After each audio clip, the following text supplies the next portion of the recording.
guys, Mel Lemke here with True Gamer Goggles, and we are at the Archon Studios booth, Gen Con 2023. I'm with, so I didn't ask.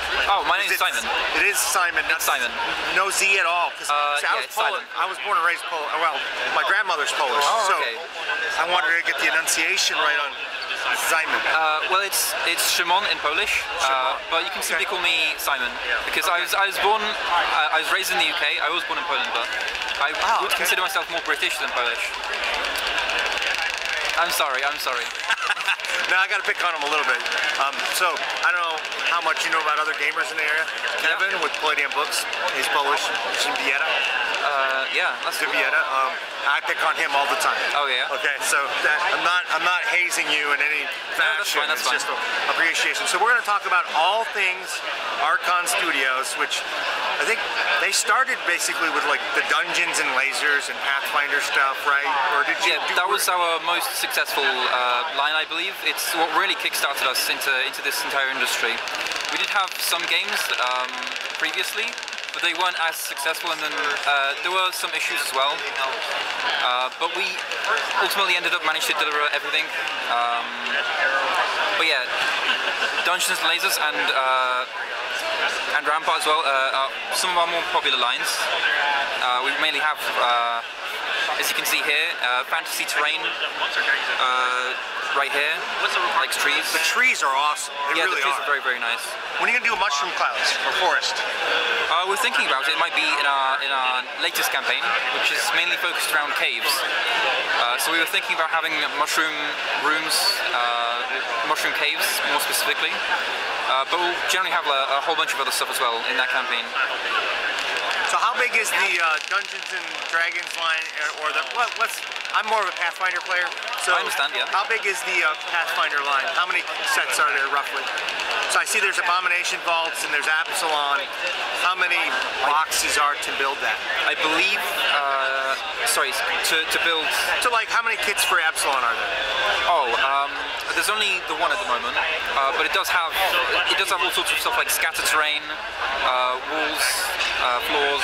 As you can see on the box, everything you see on the box, this is what you'll get. You can have signposts as well.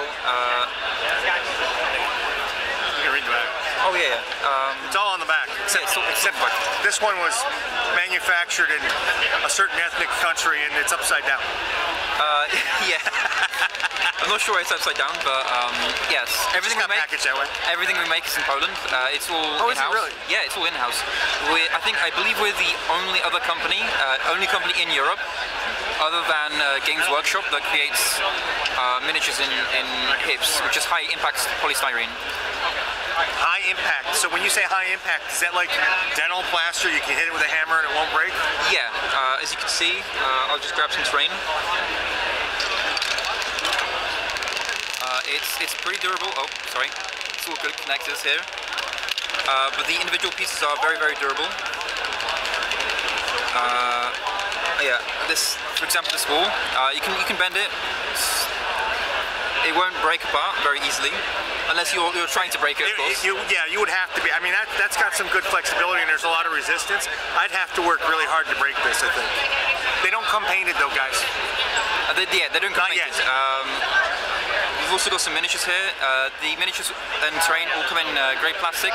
The miniatures specifically do require assembly, but using anything like plastic glue, you should be able to very easily assemble it without any issues. So originally when I scheduled this, we were going to talk about Masters of the Universe because I didn't know a lot about the game and it sounded cool. So we're going to still talk about it, but I don't have any cool props. So what is the foundation for the game mechanics of He-Man?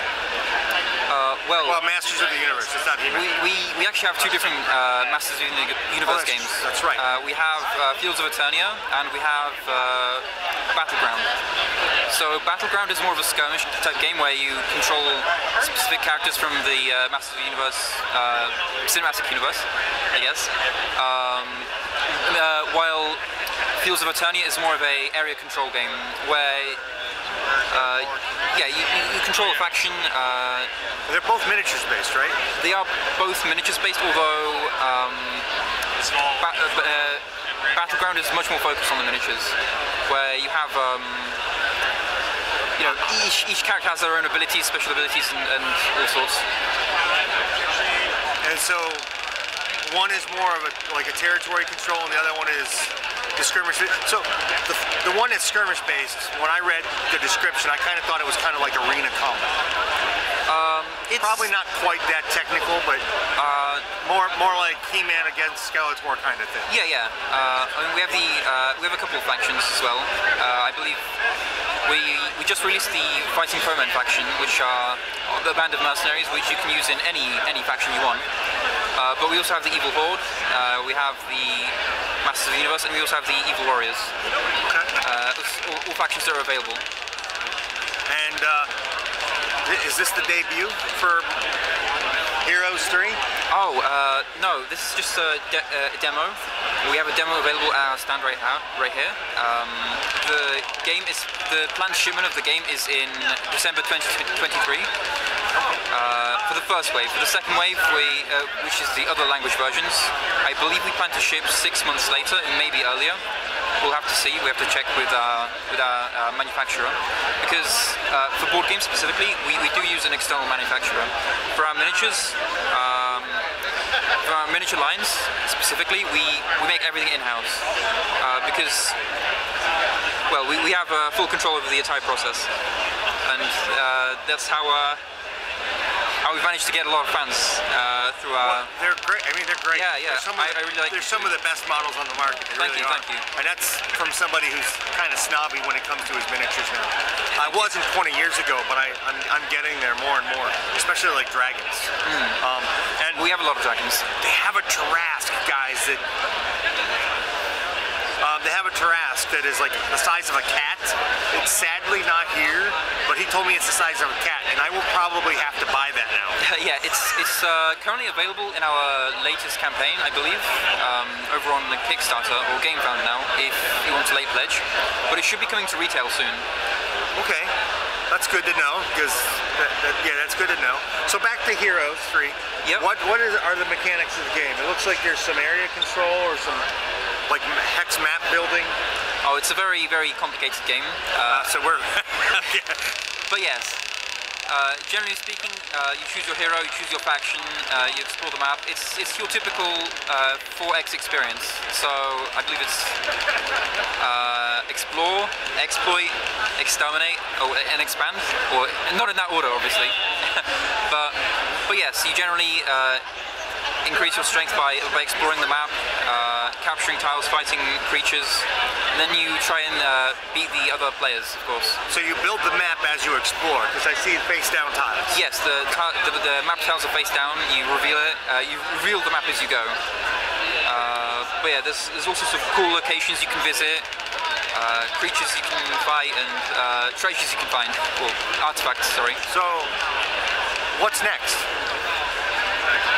Well, we have a really big IP project planned. I'm really happy to be working on it. I'm afraid I can't reveal anything about it yet. But it's with a very, very well-known company. I'll say that much.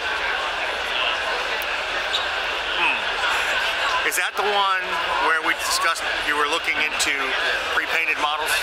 Oh, no. I should mention that pre-painted models, or specifically pre-painted terrain, will be available with our next Dungeons & Lasers campaign. So, as you can see, this terrain is pre-painted.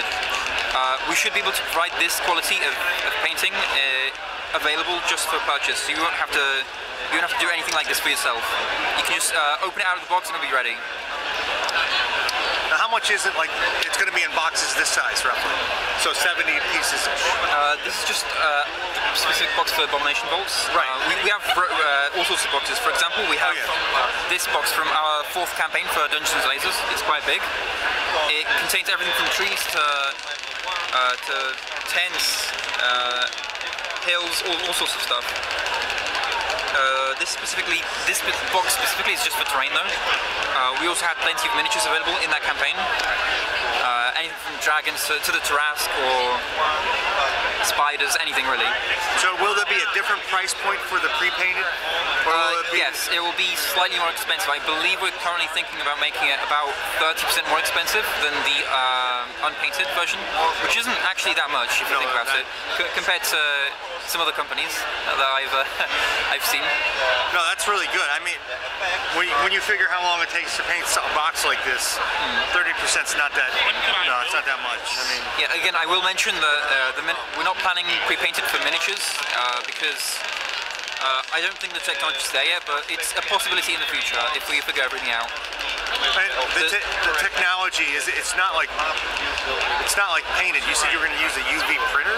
Yes, we're using we're still in testing, but you can visit our Facebook group on, or there's a fan page actually, where we regularly post and talk to other members of the community.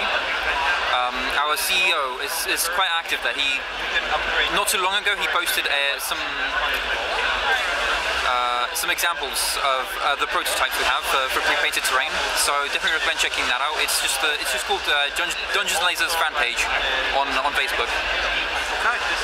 Anything else you want to add? I think we covered what we can here.